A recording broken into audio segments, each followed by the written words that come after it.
الحمدللہ، استخارہ ایک قسم کی دعا ہے اور آپ کو یہ بات یاد رکھنی چاہیے کہ بعض شرعی احکام کی خلاف ورزی پر بھی دعا قبول نہیں ہوتی۔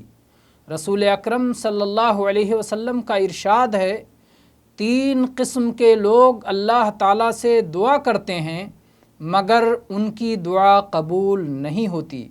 ایک ایسا شخص جس کی بیوی بد اخلاق ہو اور وہ اسے طلاق نہ دے۔ دوسرا وہ شخص جس نے کسی کو مال قرض پر دیا اور اس پر گواہ نہیں بنایا۔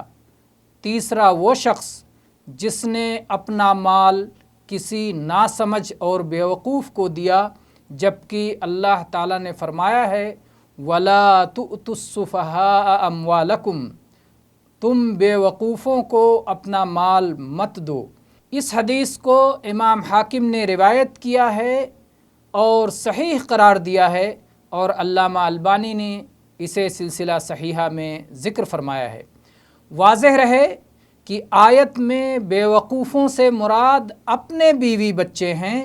اگر انہیں مالی معاملات میں صحیح تصرف کا شعور نہیں ہے تو اپنا مال ایسے نادانوں کے حوالے کرنا نہ صرف پچھتانے کا باعث ہوگا بلکہ دعا کریں گے تو دعا قبول بھی نہیں ہوگی۔